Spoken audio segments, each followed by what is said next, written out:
जय हिंद, सुप्रभात दोस्तों। आज हम पढ़ेंगे महावीर प्रसाद द्विवेदी जी की जीवनी।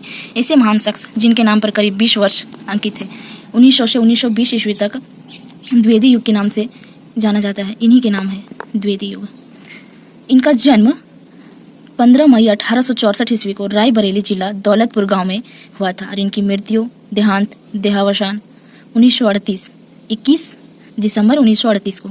ठीक है, इनकी जीवनी के बारे में शॉर्ट में हम लोग जान देंगे।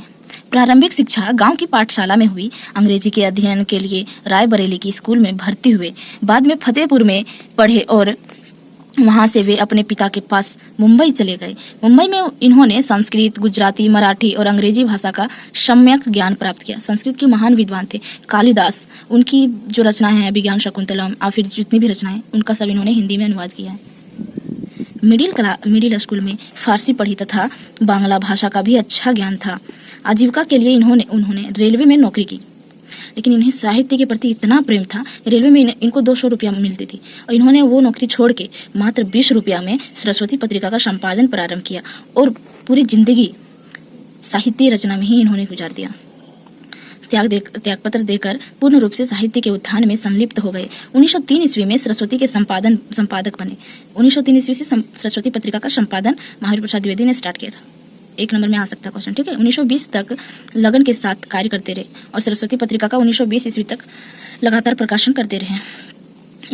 उस समय तक एकमात्र शख्स थे जिन्होंने कोई पत्रिका का इतना लंबी अवधि तक संपादक किया है।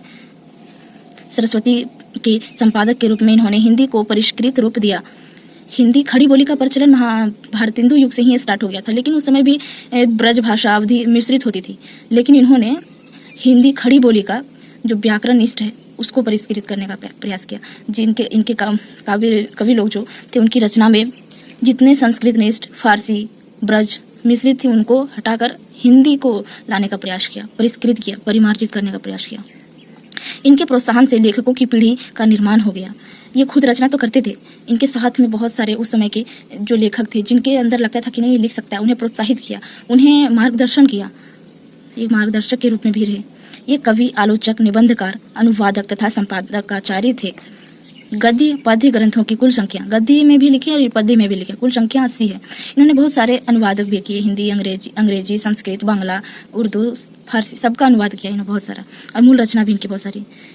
हीरा डोम की कविता अछूत की शिकायत, इनकी सर्वप्रथम रचना जो है हीरा डोम की कविता अछूत की शिकायत का 1914 में प्रकाशित हुआ। हिंदी जागरण यात्रा से सुधार यात्रा की ओर कदम बढ़ाई।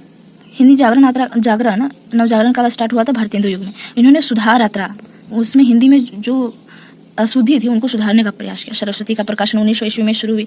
भारतेंदु मंडल आत्मीयता के भाव पर संगठित था, जबकि द्विवेदी मंडल अनुशासन के आधार पर। इनकी एक पंक्ति है, हम कौन थे क्या हो गए हैं और क्या होंगे अभी, आओ विचारे आज मिलकर ये समस्याएं सभी। चैनल को सब्सक्राइब कर लीजिएगा ताकि इससे अच्छा हम वीडियो आप तक भेज सकते हैं। वीडियो को लाइक जरूर कीजिएगा। धन्यवाद।